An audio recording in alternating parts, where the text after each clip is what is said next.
Y vamos con nuestro personaje para hoy. Seguimos con esta serie bastante resumida, tanto por el tiempo como por el hecho de que, si no fuese así, no nos llegaría todo el año. La serie Profetas y Reyes. ¿Me pones en pantalla el texto que tú ya sabes? Gracias. Profetas y Reyes porque es la confrontación de los líderes, de los dirigentes, pero en particular de los reyes de Israel, con los que traían la palabra de Dios. Los profetas, como sabéis muy bien, eran los portavoces de Dios, los que llevaban al pueblo y particularmente a los que dirigían a los reyes lo que Dios quería que transmitiesen al pueblo y que fuese la base de su trabajo como dirigentes del pueblo, ya que Israel era el pueblo de Dios y la dirección principal del pueblo era la de Dios. No era una cuestión política, sino una cuestión espiritual. Bueno, pues hoy tendremos delante a un personaje muy singular. Un personaje que casi todos nos acordamos de él, si lo conocemos, si hemos leído acerca de él, como el malo. Veremos la biografía del primero que veremos, no fue el primer rey, pero ahora veremos esto, del primero de los reyes del reino del norte. Ya sabéis que a partir de Salomón, es decir, a la muerte de Salomón, tomó posesión del reino su hijo Roboam y el reino se partió y la mayoría del reino, 10 tribus, hacia el norte se independizaron. Hubo una secesión y las dos tribus del sur, Judá y Benjamín, y algunas poblaciones más, quedaron con los descendientes de David.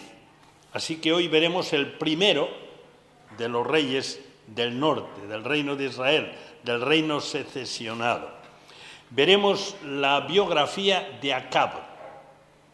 Y yo le he puesto a esta biografía el título de El malvado arrepentido. Es muy interesante. Y la confrontación es con el profeta que es el prototipo de los profetas del Antiguo Testamento. Seguro que ya sabéis todos quién es, los que, aunque no recordéis en detalle la biografía de Acab, la de Acab, ya sabéis quién es el profeta, que es el prototipo de los profetas del Antiguo Testamento. Es aquel que aparece en el monte de la Transfiguración, junto con Moisés y con el Señor transfigurado, Elías. A pesar de que no hay ningún libro escrito por Elías, sin embargo, todos asumen que es el prototipo del profeta. Bueno, pues vamos a situarnos. En primer lugar, vamos a introducir con lecturas la secesión del reino y sus peculiaridades. Vamos al primer libro de los Reyes, capítulo 11. Primer libro de los Reyes, principalmente vamos a hacer lecturas, porque las lecturas nos van a dar la información necesaria para nuestra reflexión en esta mañana. Primer libro de los Reyes, capítulo 11, versículos 29 al 31 y después 37 y 38. Estos versículos son muy importantes. Primer libro de los Reyes, capítulo 11, versículo 29. Y dice así: Aconteció pues en aquel tiempo que saliendo Jeroboam de Jerusalén, era uno de los principales servidores de Salomón, le encontró en el camino el profeta Ahías silonita, y éste estaba cubierto con una capa nueva, y estaban ellos dos solos en el campo. Y tomando Ahías la capa nueva que tenía sobre sí, la rompió en 12 pedazos. Y dijo a Jeroboam: Toma para ti los 10 pedazos, porque así dijo Jehová, Dios de Israel: He aquí que yo rompo el reino de la mano de Salomón, y a ti daré 10 tribus. Versículo 37. Yo pues, esto es mensaje de parte de Dios, te tomaré a ti y tú reinarás en todas las cosas que deseare tu alma y serás rey sobre Israel. Y si prestares oído a todas las cosas que te mandare y anduvieses en mis caminos e hicieres lo recto delante de mis ojos, guardando mis estatutos y mis mandamientos, como hizo David mi siervo, yo estaré contigo y te edificaré casa firme como la edifiqué a David, y yo te entregaré a Israel. Como veis, las referencias a David siguen siendo permanentes, como dijimos en su día, en la historia de los reyes. Pero en todo caso, esto es, podríamos llamarle perfectamente, el llamamiento de Jeroboam. Aún no era rey, aún no se había producido la escisión. Y de parte de Dios recibe un mensaje: oye, si tú te mantienes obedeciendo a mi palabra, vas a tener un reino firme. Vamos a leer ahora cuál fue la decisión política, y desde luego políticamente hablando, no espiritualmente, muy sabia de Jeroboam, políticamente hablando. Capítulo 12, versículos 26 al 33. Seguimos en el primer libro de los Reyes y no saldremos de ahí. En las lecturas, bueno, haremos un par de incursiones en el Nuevo Testamento, pero estaremos ahí. Primero de Reyes, capítulo 12, versículos 26 al 33. Y dice así: y dijo, ahora sí ya estaba el reino dividido, y ya estaba Jeroboam al frente de la mayor parte del reino, las 10 tribus que están hacia el norte, y que se llamó a partir de ahí Israel, y la parte sur se llamaba el reino de Judá.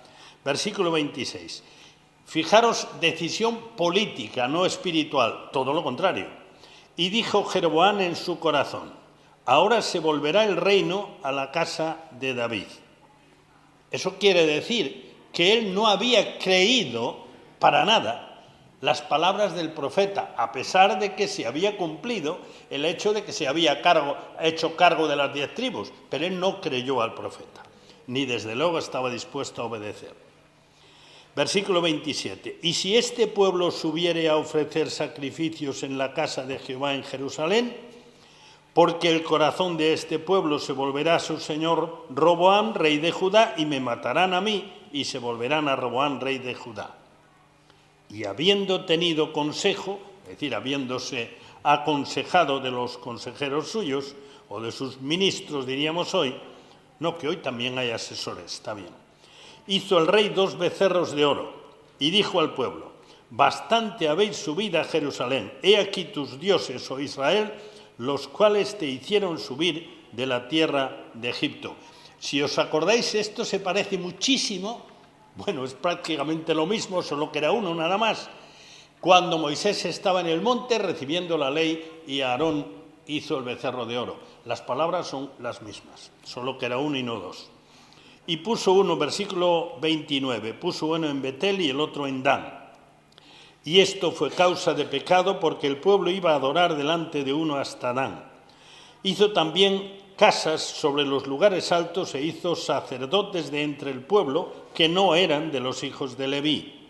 Entonces instituyó Jeroboam fiesta solemne en el mes octavo, a los 15 días del mes, conforme a la fiesta solemne que se celebraba en Judá, o sea, en Jerusalén, y sacrificó sobre un altar. Así hizo en Betel, ofreciendo sacrificios a los becerros que había hecho. Ordenó también en Betel el sacerdote para los lugares altos que él había fabricado. Sacrificó pues sobre el altar que él había hecho en Betel a los 15 días del mes octavo, el mes que él había inventado de su propio corazón, e hizo fiesta a los hijos de Israel y subió al altar para quemar incienso. Esta fue políticamente hablando, una sabia decisión. Lo que él hizo en realidad, políticamente hablando, fue decir, bueno, aquí tenemos un pueblo que por lo menos de nada se dan cuenta que el verdadero centro de adoración es Jerusalén y se vuelven a Jerusalén y me quedo sin reino. Así que esto hay que arreglarlo. Él reunió a sus asesores más inmediatos la idea era suya, evidentemente, y todos estuvieron de acuerdo. Ya está, pues mira, fabricamos unas fiestas, un sacerdocio, unos santuarios, y ya está, ya los convencemos. En realidad, si lo pensamos un poco, detrás de esto hay algo muy importante. En el final del reino de Salomón, todo Israel se llenó, y en particular el centro de adoración quedó muy degradado y se llenó de santuarios privados, los santuarios de las reinas de Salomón, de dioses falsos, de cultos idolátricos. Esto quiere decir, y seguro, que, digamos, el nivel espiritual del pueblo ya había descendido muchísimo. Así que Jeroboam tenía campo abonado. Y en vez de acordarse de las palabras de Dios que le decía, si tú me obedeces vas a tener un reino firme, porque es mi voluntad que este reino esté separado del otro. Pero ni caso. Ahora, políticamente, claro que fue sabio. Hundió a Israel en la idolatría máxima y además los hizo mucho más suyos, porque ya tenían todo allí. Y como ya se había degradado mucho el culto, pues ellos estaban satisfechos así, y así se deduce, salvo en algunas ocasiones en que de Israel iban a adorar a Jerusalén, en algunas ocasiones de renovación espiritual en Judá. Así que esto es, digamos que la introducción básica a la división del reino. Y ahora vamos a ver el reino de Acab, el malvado arrepentido. Acab fue el 7º rey de Israel, solo 60 años después de la división, porque hubo varios golpes de Estado e historias muy complejas, así que había pasado muy poco tiempo, y en ese tiempo habían pasado 6 reyes. Uno de ellos, si no recuerdo mal, reinó algo así como 3 o 4 días o así. Y otro 2 años, o sea, fueron reyes de muy poco tiempo de reinado, porque hubo sucesivos golpes de Estado, cambios de dinastía. Acab era hijo de Omri, que fue el fundador de Samaria, que a partir de ahí fue la capital del Reino del Norte. Así que vamos a ver algunos datos de la biografía de Acab. Capítulo 16. Estamos en el primero de los libros de Reyes. Capítulo 16, versículo 28. Y vamos a leer hasta el versículo 33, hasta el final casi el final del capítulo. Porque el versículo 34 no tiene que ver con nuestro tema directamente. Primero de los Reyes, capítulo 16, versículos 28 al 33. Y Omri durmió con sus padres y fue sepultado en Samaria, y reinó en lugar suyo Acab, su hijo. Comenzó a reinar Acab, hijo de Omri, sobre Israel, el año 38 de Asa, rey de Judá, el que vimos el mes pasado. Y reinó Acab, hijo de Omri, bueno, en realidad este mes, sobre Israel en Samaria 22 años. Y Acab, hijo de Omri, hizo lo malo ante los ojos de Jehová, más que todos los que reinaron antes de él. Porque le fue ligera cosa andar en los pecados de Jeroboam, hijo de Nabat. ¿Lo veis? El que inició el reino del norte le resultó más atractivo que el que había iniciado el reino serio y sólido que fue David. Y tomó por mujer a Jezabel, y Jezabel tiene un gran protagonismo en la vida de Acab, hija de Etbaal, rey de los sidonios, y fue y sirvió a Baal y le adoró. El rey de Judá, el rey de Israel, e hizo altar a Baal en el templo de Baal que él edificó en Samaria, que ya era, como dijimos antes, la capital del reino. Hizo también a Acab una imagen de Asera, haciendo así a Acab más que todos los reyes de Israel que reinaron antes que él, para provocar la ira de Jehová, Dios de Israel. Fijaros en esta expresión, para provocar la ira. Y esto nos da una idea. Es como si Acab aposta dijera, pues lo voy a desafiar. Recordaos que en realidad Israel ya se había escindido no solo de Judá, es decir, de la parte del sur donde estaba Jerusalén, la capital, sino que además se había escindido también en el culto espiritualmente. Así que Acab siguió la senda de su predecesor, del fundador del reino, de Jeroboam, y además aposta. Digo, pues se van a enterar. Esa es la idea que hay ahí. Bueno, vamos adelante con otra lectura. Las consecuencias. Capítulo 17, versículo 1. Capítulo 17, versículo 1. Entonces aparece el gran profeta Elías. Entonces Elías Tisbita, que era de los moradores de Galaad, dijo a Acab: «Vive Jehová, Dios de Israel, en cuya presencia estoy, que no habrá lluvia ni rocío en estos años, sino por mi palabra». Capítulo 18, versículos 1 al 6. Las consecuencias de la provocación de Acab a Dios. 18, 1 al 6. Pasados muchos días, vino palabra de Jehová a Elías en el tercer año, habían pasado 3 años y medio, diciendo: «Ve, muéstrate a Acab, y yo haré llover sobre la faz de la tierra». Fue pues Elías a mostrarse a Acab, y el hambre era grave en Samaria. Y Acab llamó a Abdías, su mayordomo. Abdías era en gran manera temeroso de Jehová, una flor en el estercolero. Porque cuando Jezabel destruía a los profetas de Jehová, Abdías tomó a 100 profetas y los escondió de 50 en 50 en cuevas y los sustentó con pan y agua. Dijo pues Acab a Abdías: «Ve por el país a todas las fuentes de aguas y a todos los arroyos, a ver si acaso hallaremos hierba para que conservemos la vida a los caballos y a las mulas, para que no nos quedemos sin bestias». Y dividieron entre sí el país para recorrerlo. Acab fue por un camino y Abdías fue separadamente por otro. El cuadro es sumamente interesante. Por un lado, Acab, el rey que provocaba a Dios, y por otro lado, su hombre de más confianza, un hombre absolutamente fiel a Dios. Qué chocante, ¿verdad? Entre otras cosas, esto nos recuerda, a pesar de lo que digan, que la fidelidad espiritual no tiene que ver con el entorno. Tiene que ver con la relación con Dios. Ahí tenéis un hombre, pues como decía antes, por ilustrarlo, ¿no? Una flor en el estercolero. Todo eran cultos idolátricos, el rey a la cabeza y su colaborador más cercano, de más confianza, un hombre absolutamente fiel, que se jugó la vida llevando la contraria a las políticas de la corte, escondiendo a los profetas que Jezabel asesinaba.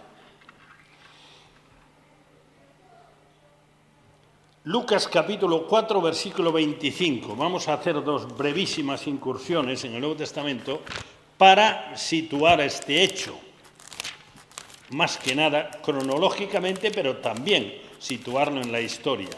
Lucas capítulo 4 y versículo 25 son palabras del Señor Jesucristo, Lucas 4, 25, y dice el Señor: «Y en verdad os digo que muchas viudas había en Israel en los tiempos de Elías, cuando el cielo fue cerrado por 3 años y 6 meses, y hubo una gran hambre en toda la tierra». Y ahora otra cita más, carta de Santiago, capítulo 5.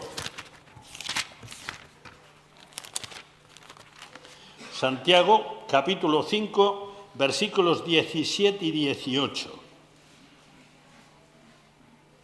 Naturalmente que lo que están enseñando tanto el Señor como Santiago es otra cosa, pero la referencia histórica es importante. Elías era hombre sujeto a pasiones semejantes a las nuestras y oró fervientemente para que no lloviese, y no llovió sobre la tierra por 3 años y 6 meses. Y otra vez oró, y el cielo dio lluvia, y la tierra produjo su fruto. Sencillamente es una referencia histórica a estos 3 años y medio de sequía absoluta, que no había ni hierba para que los animales pudiesen comer. Esto trajo consigo la actitud de Acab, ante esta situación fue una persecución feroz de Elías. Volvemos al capítulo 18 del primer libro de los Reyes, versículos 7 al 15. Primero de Reyes, capítulo 18, 7 al 15. Y dice así: y yendo Abdías por el camino en su labor de buscar lugares donde hubiese hierba, se encontró con Elías, y cuando lo reconoció se postró sobre su rostro y dijo: ¿no eres tú, mi señor Elías? Y él respondió: yo soy. Ve, di a tu amo, aquí está Elías. Pero él dijo, Abdías naturalmente: ¿en qué he pecado para que entregues a tu siervo en mano de Acab para que me mate? Vive Jehová tu Dios, que no ha habido nación ni reino donde mi señor no haya enviado a buscarte, y todos han respondido: no está aquí. Y a reinos y a naciones él ha hecho jurar que no te han hallado. Y ahora tú dices: ve, di a tu amo, aquí está Elías. Acontecerá que luego que yo me haya ido, el Espíritu de Jehová te llevará donde yo no sepa, y al venir yo y dar las nuevas a Acab, al no hallarte él me matará, y tu siervo teme a Jehová desde su juventud. ¿No ha sido dicho a mi señor lo que hice cuando Jezabel mataba a los profetas de Jehová, que escondí 100 varones de los profetas de Jehová de 50 en 50 en cuevas y los mantuve con pan y agua? Y ahora dices tú: ve, di a tu amo, aquí está Elías para que él me mate. Y dijo Elías: vive Jehová de los ejércitos, en cuya presencia estoy, que hoy me mostraré a él.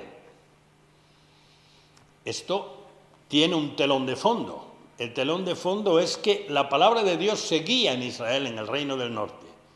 Y tan es así que Jezabel se dio cuenta que había que liquidar también a eso. No solo valía cambiar el culto, sino que allí quedaban hombres de Dios, que hablaban de parte de Dios y que, por decirlo así, desde su punto de vista, alteraban la mente del pueblo y su sumisión espiritual a los cultos idolátricos.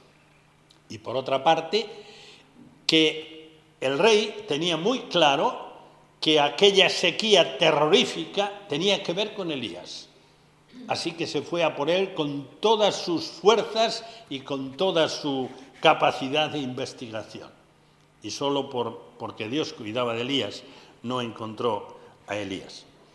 Y ahora vamos a ver un pasaje muy interesante, desde el versículo 16 hasta el 45. Una historia muy interesante. Esta historia es el centro de una obra musical muy famosa, una obra que compuso Felix Mendelssohn, un compositor alemán de origen judío, que era un fiel creyente. Y esa obra es el oratorio Elías. Bueno, pues el centro de ese oratorio es este capítulo 18 del primer libro de los Reyes, porque en él se plantea algo muy importante: la confrontación entre los cultos falsos y el Dios verdadero. Podríamos titular a esta lectura: Jehová es el Dios, o sea, Jehová es el Dios verdadero. Si somos capaces, una de las ventajas de la lectura es que podemos imaginarnos la situación. Si somos capaces, mientras vamos leyendo, de trasladarnos a la escena, aunque no sabemos cómo se vestían, exactamente cómo era el lugar, era un monte, ya veréis, el Monte Carmelo, pero sí que podemos situarnos en las emociones que hubo allí. Es una historia impactante, tiene una fuerza argumental enorme. Así que vamos a leer y nos vamos a situar en ese descubrimiento y en esa manifestación de Dios tan especial. Primero de Reyes 18, 16. Entonces Abdías fue a encontrarse con Acab y le dio el aviso, y Acab vino a encontrarse con Elías. Primera gran confrontación entre Elías y Acab, entre Dios por medio de Elías y el rey de Israel. Cuando Acab vio a Elías, le dijo: ¿eres tú el que turbas, el que alteras a Israel? Y él respondió: yo no he turbado a Israel sino tú y la casa de tu padre, dejando los mandamientos de Jehová y siguiendo a los Baales. Envía pues ahora y congrégame a todo Israel en el monte Carmelo, y los 450 profetas de Baal y los 400 profetas de Asera que comen a la mesa de Jezabel. Así que la corte estaba llena de falsos profetas. Esto da muchísimo más mérito a la fidelidad del hombre de confianza de Acab, de Abdías, muchísima más.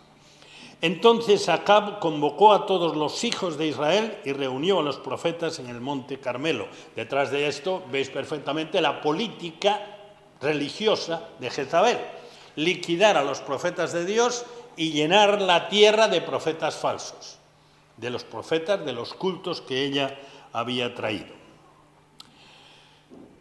Versículo 20. Entonces Acab convocó a todos los hijos de Israel y reunió a los profetas en el monte Carmelo. Esta era una reunión realmente solemne.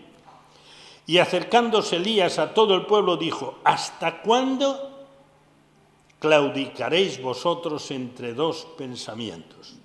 Si Jehová es Dios, seguidle, y si Baal, id en pos de él.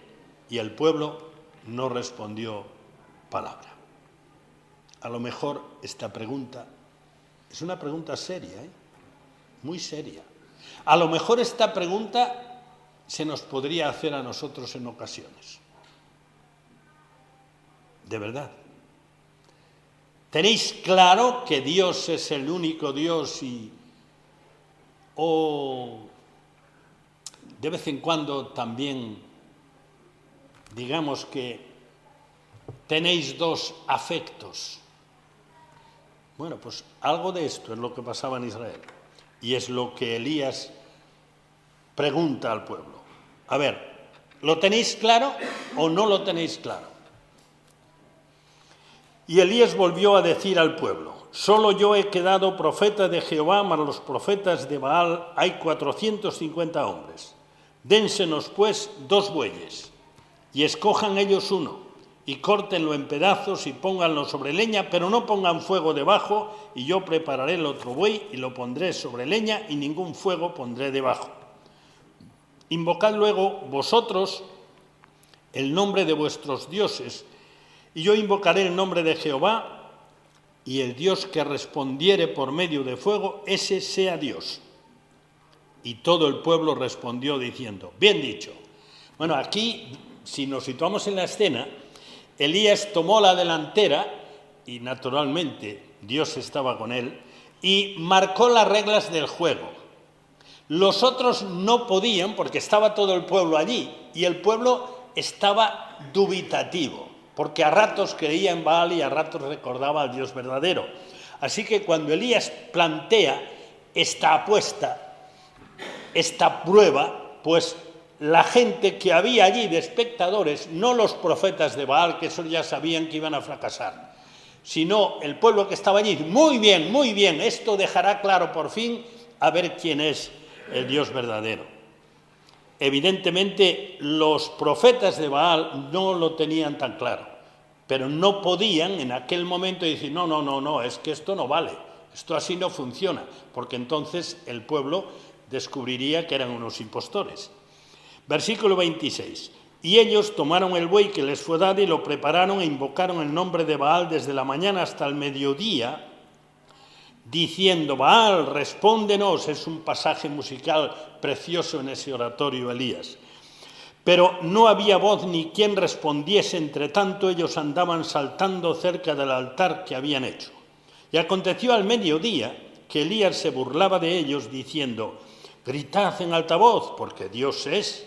Quizá esté meditando, tiene algún trabajo, va de camino, tal vez duerme y hay que despertarle. Y ellos clamaban a grandes voces y se sajaban con cuchillos y con lancetas, conforme a su costumbre, hasta chorrear sangre sobre ellos. Imaginaron la escena, ¿no? Un grupo muy grande de hombres corriendo y saltando alrededor del altar donde estaba el buey despiezado y sangrando por todas partes. Hombre, no quiere decir que se abrieran grandes surcos, se pinchaban y estaban sangrando. El espectáculo realmente es muy gráfico y muy vívido, ¿no? Pasó el mediodía, versículo 29, y ellos siguieron gritando frenéticamente hasta la hora de ofrecerse el sacrificio. pero no hubo ninguna voz, ni quien respondiese, ni escuchase. Entonces dijo Elías a todo el pueblo: acercaos a mí, sin aspavientos, tranquilo. Y todo el pueblo se le acercó, y él arregló el altar de Jehová que estaba arruinado. La expectación era máxima. Baal había fracasado. ¿Qué pasaría con Dios? Así que allí está todo el mundo. A ver qué pasa, venid, que ahora podemos, yo creo que imaginarnos, aunque no sea del todo la escena. Y tomando Elías 12 piedras, conforme al número de las tribus de los hijos de Jacob, al cual había sido dado palabra de Jehová, diciendo: Israel será tu nombre, edificó con las piedras un altar en el nombre de Jehová. Después hizo una zanja alrededor del altar en que cupieran 2 medidas de grano. Preparó luego la leña y cortó el buey en pedazos y lo puso sobre la leña. Todo esto es un tiempo que aumenta la expectación. Y dijo: llenad 4 cántaros de agua y derramadla sobre el holocausto y sobre la leña. Y dijo: hacedlo otra vez. Y otra vez lo hicieron. Y dijo: hacedlo la tercera vez. Y se lo hicieron la tercera vez, de manera que el agua corría alrededor del altar y también se había llenado de agua la zanja. La expectación ya está al máximo, porque todo el mundo está viendo qué hace.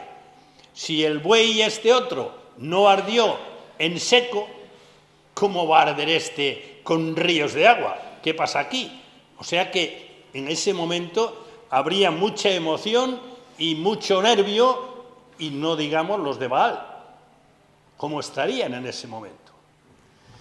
Versículo 36. Cuando llegó la hora de ofrecerse el holocausto, se acercó el profeta Elías y dijo: Jehová, Dios de Abraham, de Isaac y de Israel, sea hoy manifiesto que tú eres Dios en Israel y que yo soy tu siervo y que por mandato tuyo he hecho todas estas cosas.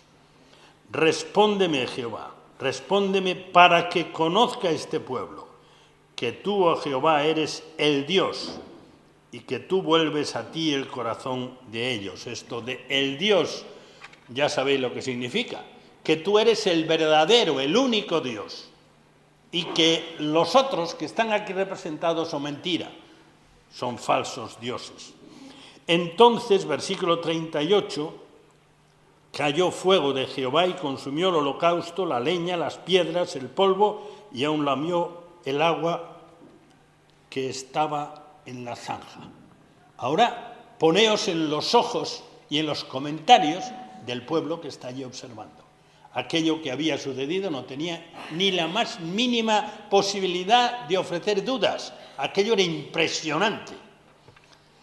Viéndolo todo el pueblo, se postraron y dijeron: Jehová es el Dios, Jehová es el Dios.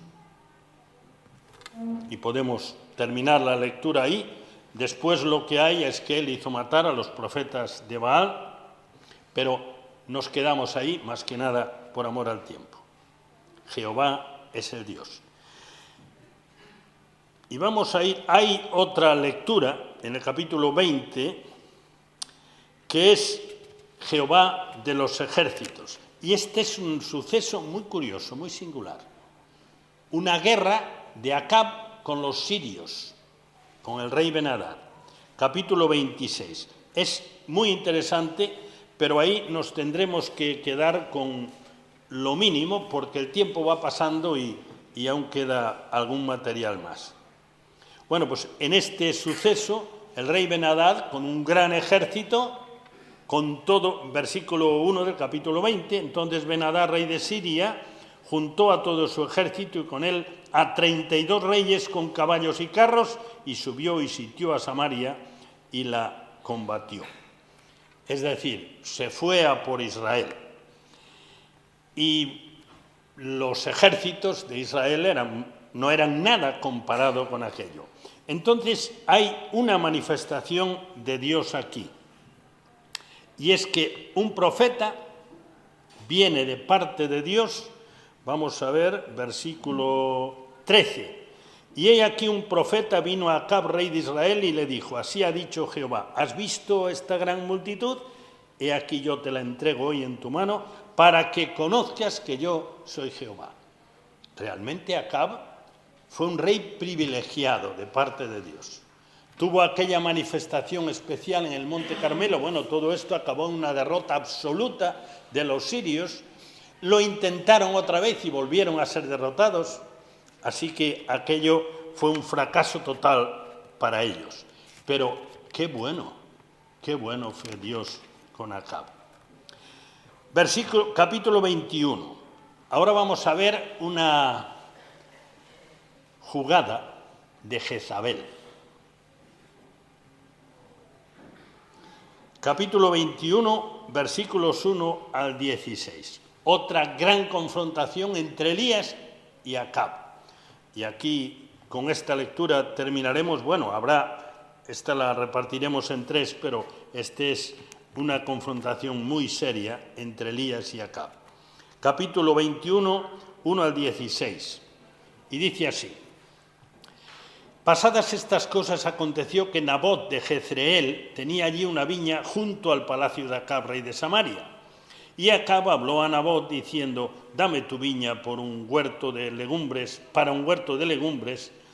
para tener allí la lechuga, los tomates, ya sabéis, ¿no? Bueno, porque está cercana a mi casa, y yo te daré por ella otra viña mejor que esta, o si mejor te pareciere, te pagaré su valor en dinero. Y Nabot respondió a Acab, guárdeme Jehová que yo te dé a ti la heredad de mis padres. Esto era muy valioso en Israel. Y vino Acab a su casa triste y enojado por la palabra de Nabot de Jezreel, diciendo, no te daré la heredad de mis padres. Y se acostó en su cama y volvió su rostro y no comió. Iba de verdad enfadado. Y vino a él su mujer Jezabel y le dijo, ¿por qué está tan decaído tu espíritu y no comes? Y él respondió, porque hablé con Nabot de Jezreel y le dije que me diera su viña por dinero, o que si quería le daría otra viña por ella, y él me respondió, yo no te daré mi viña. Y su mujer Jezabel le dijo, ¿eres tú ahora rey sobre Israel? Levántate, come y alégrate, yo te daré la viña de Nabot de Jezreel. Entonces ella escribió cartas en nombre de Acab y las selló con su anillo y las envió a los ancianos y a los principales que moraban en la ciudad con Nabot. Y las cartas que escribió decían así, proclamad ayuno y poned a Nabot delante del pueblo, y poned a 2 hombres perversos delante de él, que atestiguen contra él y digan, tú has blasfemado a Dios y al rey, y entonces sacadlo y apedreadlo para que muera. La cosa estaba clarísima, no era una sugerencia, era una orden directa, una orden malvada. Y los de la ciudad, los ancianos y los principales que moraban en la ciudad, hicieron como Jezabel les mandó, conforme a lo escrito en las cartas que ella les había enviado, y promulgaron ayuno y pusieron a Nabot delante del pueblo. Vinieron entonces 2 hombres perversos y se sentaron delante de él, y aquellos hombres perversos atestiguaron contra Nabot. Tenía que haber por lo menos 2, eso era la ley. Delante del pueblo, diciendo, Nabot ha blasfemado a Dios y al rey, y lo llevaron fuera de la ciudad y lo apedrearon y murió. Después enviaron a decir a Jezabel, Nabot ha sido apedreado y ha muerto.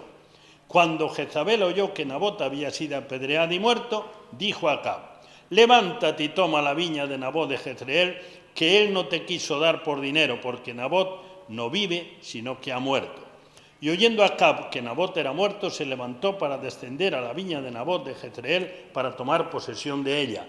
No preguntó, ¿os fijáis? No preguntó, dijo, ¿cómo que ha muerto? ¿Se ha puesto enfermo de repente? ¿Ha tenido un infarto? No preguntó nada. Él quería la propiedad y ya la tenía. Lo demás había sido una negociación de Jezabel. Ni le interesó. O si lo supo, tampoco le importó demasiado.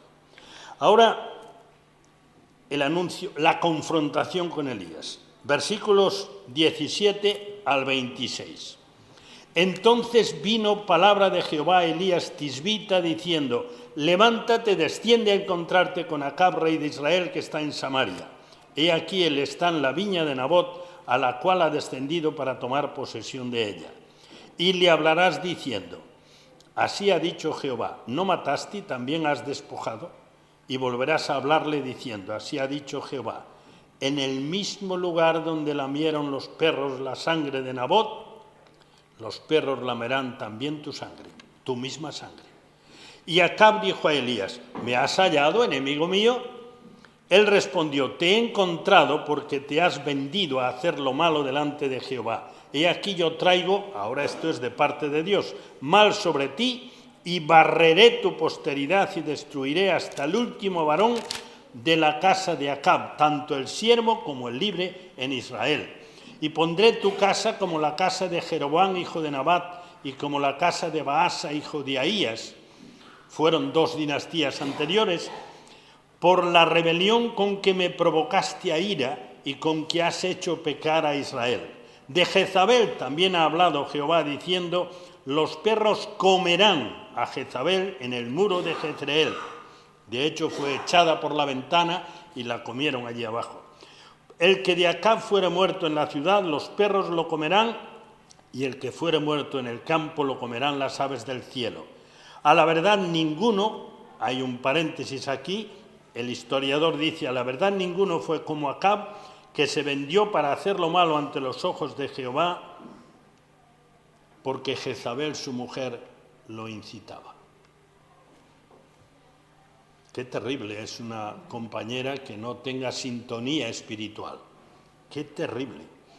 Él fue en gran manera abominable, caminando en pos de los ídolos, conforme a todo lo que hicieron los amorreos, a los cuales lanzó Jehová delante de los hijos de Israel. Y llegamos al final. Y el final es sorpresa total. Pero de nuevo muestra el corazón misericordioso de Dios. Acaba de decir que Acab fue lo más de lo más en maldad. Versículos 27 al 29, donde se termina nuestra lectura. Y sucedió que cuando Acab oyó estas palabras, recordad que cuando comienza la conversación, ya me has encontrado, enemigo mío, ¿qué vienes a por mí? ¿Vienes a darme caña? Diría Acab. Sucedió que cuando Acab oyó estas palabras, rasgó sus vestidos y puso cilicio sobre su carne, ayunó y durmió en cilicio y anduvo humillado. Delante de Dios, es evidente. Entonces vino palabra de Jehová a Elías Tisbita diciendo, ¿no has visto cómo Acab se ha humillado delante de mí? Pues por cuanto se ha humillado delante de mí, no traeré el mal en sus días. En los días de su hijo traeré el mal sobre su casa. Y de hecho, la destrucción vino en tiempos de su hijo Ocosías. Creo que la gran lección de esta historia terrible es, por un lado, que Dios nunca abandona a su pueblo. Pero por otro lado, es una lección impresionante. La misericordia de Dios alcanza a cualquier persona. No hay nadie tan malo, tan malvado, que esté fuera del alcance del amor de Dios. Nadie. Nadie, absolutamente nadie. De la misma forma, sabéis perfectamente que no hay nadie tan bueno, que no necesite la misericordia de Dios. Oremos. Señor y Padre nuestro, las Escrituras están ahí para que aprendamos, para que los sucesos de la historia sirvan para hacernos reflexionar y considerar nuestras vidas delante de ti. Señor, gracias por esta biografía. Gracias por tus manifestaciones extraordinarias para mostrar la realidad de tu presencia y de tu poder. Y de forma especial, gracias por tu misericordia.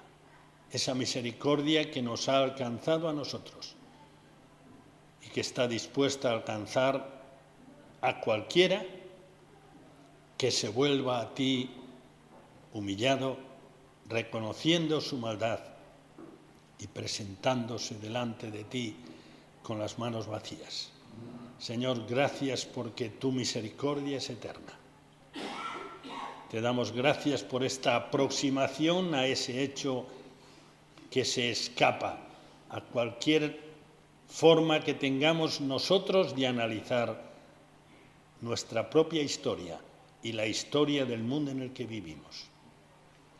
Ayúdanos a ser misericordiosos como tú.